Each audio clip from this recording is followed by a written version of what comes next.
Hi, my name's Phil. I like talking about politics, and in this video I'd like to discuss an article that puts the spotlight back onto the plans to scrap a load of rules and regulations next year, as seen through the lens of attempts to do nothing more than keep the Conservative Party in one piece. And this has always been the real purpose of Brexit. But first, if you'd like to be notified of daily news and politics, please subscribe to the channel and click the bell notification icon. So when it comes to Brexit, my perception is that there are two questions that seem to crop up time and time again, more than any others, as far as I can tell. First, what are the tangible benefits of Brexit? We're still waiting for an answer to that one. Second, what was Brexit for? Now, of course, there's loads of answers to that one. For small groups of people. For the Kremlin, it was about separating the UK politically from the rest of Europe. That had been their strategic aim for years. For the hedge fund managers, it was about dodging the anti-tax avoidance schemes that the EU were about to introduce. For the rabid racists, it was just an outlet for their xenophobia. But none of these groups could actually pull the UK out of the EU. Only our Parliament could do that. And as this whole mess has been orchestrated from start to finish by Conservative MPs, we have to ask, what was the purpose of Brexit for Tory MPs? The only group of people in the country or outside the country that actually mattered. The question was asked again by the editor for Prospect, a current affairs magazine, yesterday on Twitter. Now, my response was that the purpose of Brexit was to stop the Conservative Party splitting. And this is not a facetious answer. If you want a simple answer to what can be a complex question, then that is it. Never mind the ideology or the geopolitics. Ultimately, the vast majority of Tory MPs were well aware that Brexit was not really something they wanted to touch with a 10-foot barge pole. It wasn't in the interests of the UK. They went along with it because trying to pull against it threatened the stability of their precious party. And it is this overriding motivation that still informs their Brexit policies. We've now left the EU, along with the customs union single market. Are they happy? Is it done now? No, it's far from being done. The government are still wasting epic amounts of time and resources on working out how to merge Brexit with a functional society. The Northern Ireland Protocol continues to eat up a load of resources for all stakeholders, except, ironically, Northern Irish politicians who seem to be on a massive recess because people accidentally elected a load of children to storm on. But there are signs that maybe protocol issues will calm down and genuine diplomacy can find a way through. We shall see. But the next Brexit flashpoint's the retained EU law bill. So this was the handiwork of Jacob Rees-Mogg. And it aims, as I've discussed in the past, to basically abolish all laws and regulations that were decided at the EU level while we were members. Never mind that the UK formulated or strongly supported almost all of them. Almost 100% of them. You know, they're dirty EU laws. Don't want anything to do with them. Filthy little laws like the right to paid maternity and annual leave. Nasty little rules like keeping our waters clean, which we don't obey anyway. Hideous rules which require employers to give their workers a decent chance of making it home at the end of the day with all their limbs intact. The bill, which if passed into law in its current form would mean well over 2,000 important rules and regulations getting chopped from the statute books at the end of next year. Without any parliamentary scrutiny at all either. The purpose of the bill is to allow government ministers to either retain or chop these rules as they see fit, with zero oversight, zero debate. Needless to say, even Tory MPs can see this as a stupid bloody idea. Yes, they're voting for it, but they know it's a stupid idea. There is a proposed clause that ministers can defer the action of these rules until the middle of 2026. Symbolic, because this would be 10 years after the referendum. Again, there's no practical consideration for when a good date would be. It's all symbolism. It's how ideologies function. I hear that Rishi Sunak is trying to water it down. What's his plan for watering it down?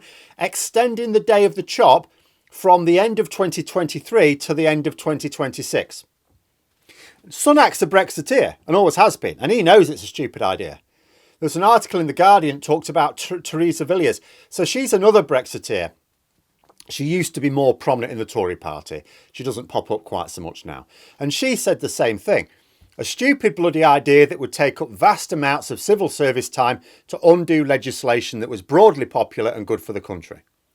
She's reported to have said that you could not realistically get officials to examine the impact of dropping all of these rules, even by the end of 2026, never mind the end of 2023.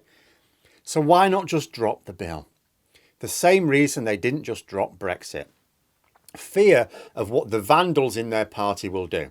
If Jacob Rees-Mogg and his posse decide that they are ideologically chained to this concept of deregulation on an insane scale, they could, they could frustrate the government.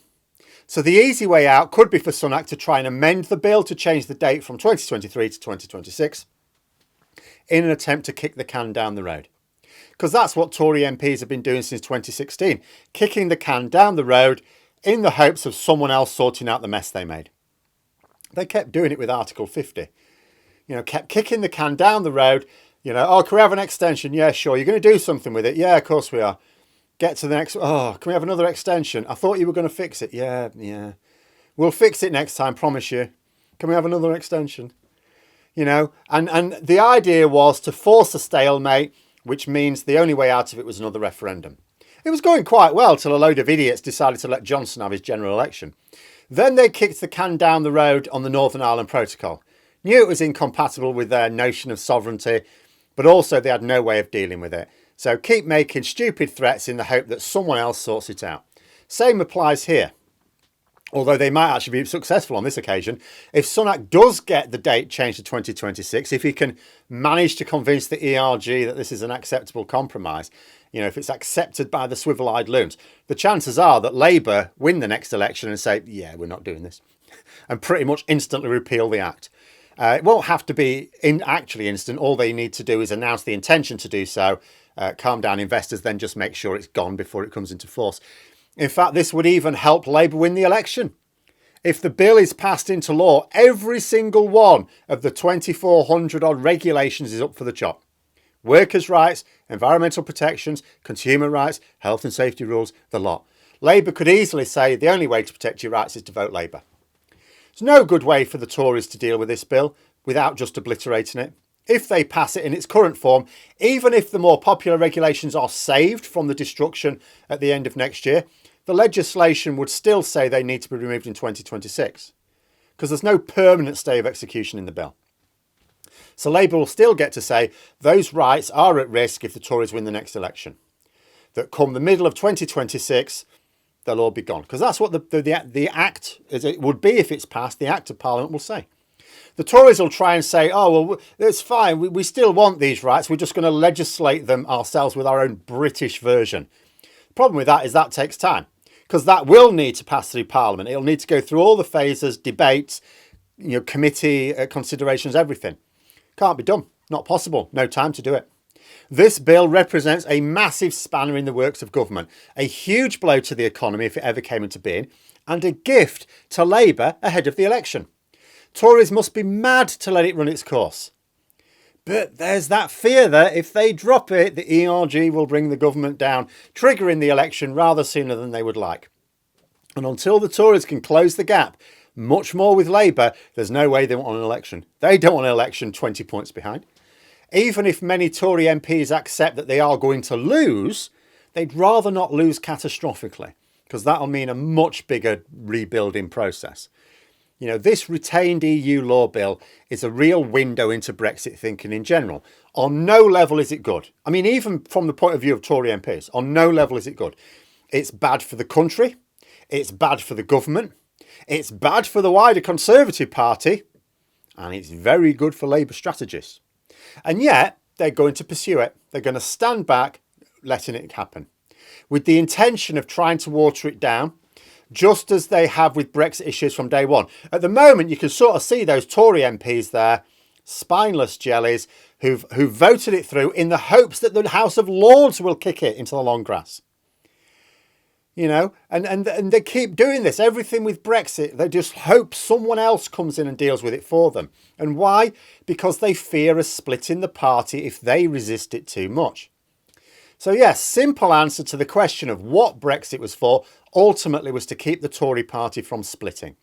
And this is still the prime motivation for every Brexit decision this government makes.